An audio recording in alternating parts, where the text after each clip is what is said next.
আমাদের কষ্টার্জিত অর্থ আমরা এই মহৎ উদ্দেশ্যে আমরা দিয়েছি। এই নজির পরাধীন ভারতবর্ষে ছিল, ভুরি ভুরি ছিল। সুভাষ বোসরা যারা স্বাধীনতার জন্য টাকা কালেকশন করেছে, শালু পেতে টাকা কালেকশন হয়ে ইতিহাস, এ নজির তো ছিল। তখনও পর্যন্ত ব্রিটিশ শাসক কিন্তু আঙুল তুলে বলেনি যে এরা স্বাধীনতা আন্দোলনের নামে টাকা তুলছে, তুলে ওরা নিজেদের পকেটে ভরবে, মানি লন্ডারিং করছে। এই কথা কিন্তু ব্রিটিশ পুলিশও বলেনি, ব্রিটিশ রাজও বলেনি। কিন্তু যারা ভালো নেই, এই ভালো নেইয়ের দলের মানুষগুলো কিন্তু একটা সারিতেই রয়েছে।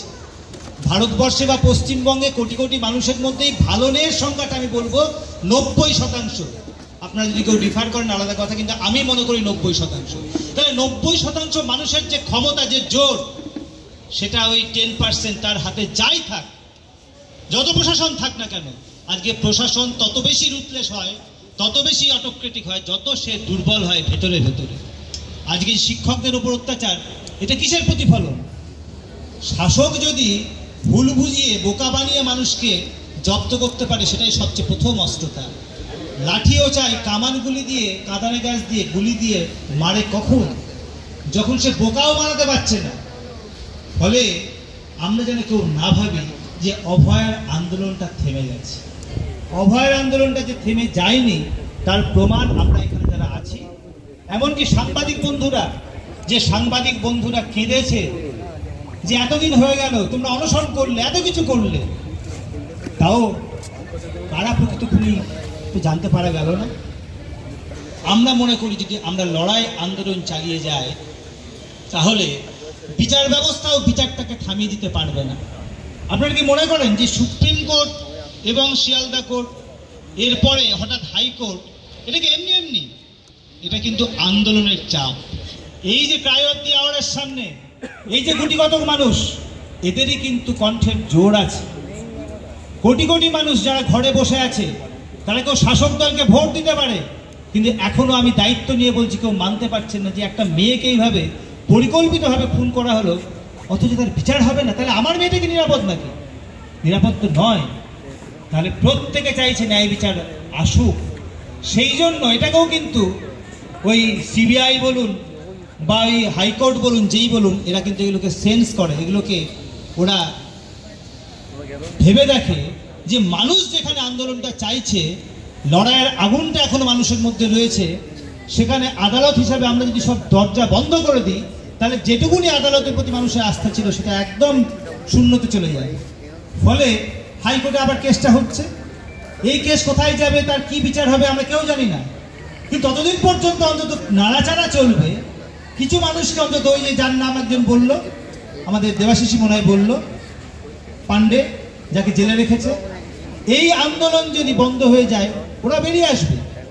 আজকে সন্দীপ ঘোষের উপর যেটুকুনি বিচারের খানা ঝলছে, ওই সন্দীপ ঘোষই দেখা যাবে যে বরখাস্ত হওয়া ডাক্তার আবার কোন দিন ডাক্তার সামনে লিখে অমুক কলেজের প্রিন্সিপাল হয়ে যাবে। এখনো পর্যন্ত হতে পারেনি। তার কারণে আপনারা আছেন বলে, আপনাদের আন্দোলন আছে বলে, সারা পশ্চিমবঙ্গে ভারতবর্ষের কোনায় কোনায় এই আন্দোলনের আগুনটা আছে বলে এখনো চেষ্টা হচ্ছে।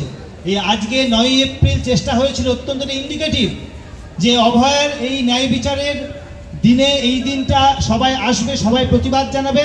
অথচ যারা শাসক দলের ওই থ্রেট কালচার, ওই সন্দীপ ঘোষের যারা সঙ্গী সাথী, তাদের যারা সাকরেত, যারা এখনো এদিক ওদিক ঘুরে বেড়াচ্ছে, তারা আজকের দিনে এই অনুষ্ঠানটা যাতে না হয়ে একটা নাচ গানের অন্য অনুষ্ঠান, ফ্রেশার্স ওয়েলকাম হয়, তার একটা চেষ্টা তারা চালিয়েছিল।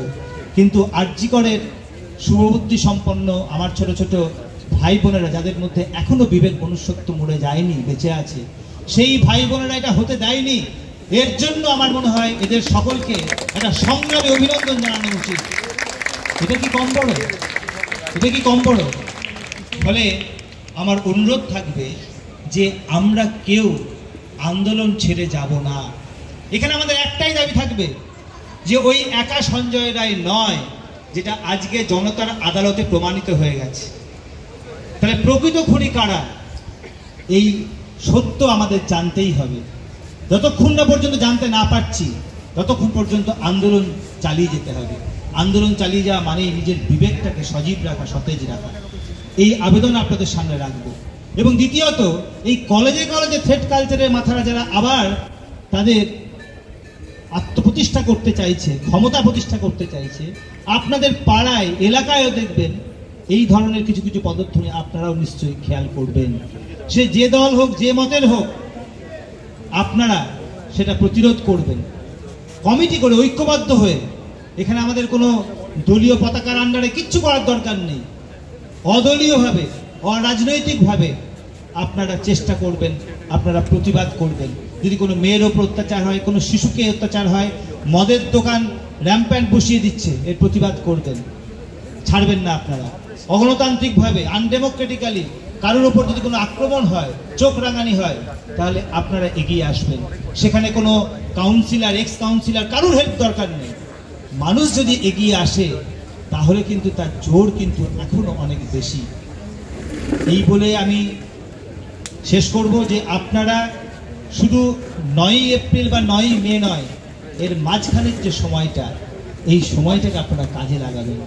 কেন অভয়ের এই ঘটনা ঘটলো, আগামী দিনে আরো একাধিক অভয় হওয়ার সম্ভাবনা রয়ে গেল কিনা, এবং সেটাকে যদি রুখতেই হয় তাহলে আমাদের করণীয় কি, সেইটাকে ঠিক করতে হবে। এবং নিজেরা হতাশ আমরা হব না, কাউকে হতাশ হতে দেব না, আমরা বিবেক মনুষ্যত্ব বিকিয়ে দেব না। আমরা অন্তত মরবার আগে যাতে বলতে পারি যে আমরা শিরদাঁড়া সোজা করেছিলাম, আমরা ওই একটা মেয়ের অবিচারের জন্য যে আমরা তার বিরুদ্ধে প্রতিবাদে আমরা শেষ দিন পর্যন্ত লড়ে গেছি, জয় আমাদের একদিন হবেই, এই প্রত্যয় নিয়ে আমরা সকলে থাকবো। আমি আমাদের বক্তব্য শেষ করলাম। এবং আগামী দিন যে কনভেনশন হবে WBGDF এর ডাকে, সেই কনভেনশনে আপনারা শুধু এখানে এক একজন সব অর্গানাইজার নেতা যারা আপনারা এসেছেন এক একটা এলাকা থেকে, আপনারা আরো 10 জন 20 জনকে নিয়ে আসবেন, এই কনভেনশনটাকে ব্যাপকভাবে সফল করবেন। এবং সেই দিন যে অনিকেতটা বলল, ওরা সমস্ত মানে একদম হিসেব, যে টাকার হিসেব আজকে শাসক চেয়েছে, সমস্ত পাই পয়সার হিসেব ওরা জনগণের সামনে, প্রশাসনের সামনে তুলে ধরবে। আমিও সেই অনুরোধ করব, যাতে করে একটা থাপ্পড় কষানো যায় যে আমরা সমস্ত হিসেব মিটিয়ে দিলাম, তোমরা কি ওই অভয়ার খুনিদেরকে ধরে দেবে। এই চ্যালেঞ্জ সেদিনকে যেন ছুটে দেয়, এই কথা বলেই আবেদন রেখে আমি আমার বক্তব্য শেষ করছি।